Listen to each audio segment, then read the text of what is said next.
Hello friends, আজ যে দেশের সম্বন্ধে বলবো সেই দেশকে ডাক্তারের দেশ বলা হয়। এই দেশের রাজধানী শহরকে 7বার ধ্বংস করা হয়েছিল। দেশটি সিরিয়ার পাশে অবস্থিত, কিন্তু দেশটি সুরক্ষিত। আজ বলবো লেবানন দেশের সম্বন্ধে। চলুন তাহলে শুরু করা যাক। তার আগে এখনও পর্যন্ত যারা ফ্যাক্টস্টার বেঙ্গলিকে সাবস্ক্রাইব করেননি, সাবস্ক্রাইব করে নিন। লেবাননের পুরো নাম রিপাবলিক অফ লেবানন। দেশটি এশিয়া মহাদেশের পশ্চিমে অবস্থিত। লেবাননের একদিকে রয়েছে সিরিয়া, অন্যদিকে রয়েছে ইসরায়েল, কিন্তু দেশটি পুরোপুরিভাবে সুরক্ষিত।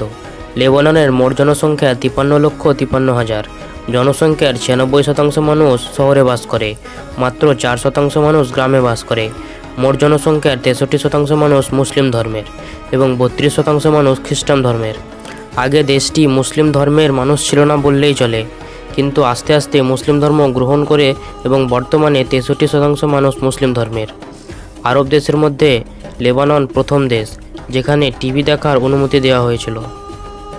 ইউরোপের দেশগুলিতে প্রতি 100 জন ব্যক্তিতে একজন করে ডাক্তার থাকে, কিন্তু লেবানন দেশের প্রতি 10 জন ব্যক্তির উপরে একজন করে ডাক্তার রয়েছে। এটিকে ডাক্তারের দেশ বললেও ভুল হবে না। এছাড়া মাছ পালন এদেশের অন্যতম ব্যবসা।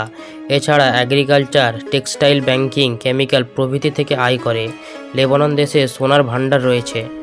এখানকার সোনা খুবই ভালো কোয়ালিটির। এখানকার সোনা বিভিন্ন দেশে রপ্তানি করা হয়। বর্তমানে লেবাননের আয়ের 40% ট্যুরিস্ট থেকে হয়ে থাকে। দেশটিতে সবচেয়ে বেশি আরবি ভাষায় কথা বলা হয়। লেবাননের রাজধানীর নাম বেরুট।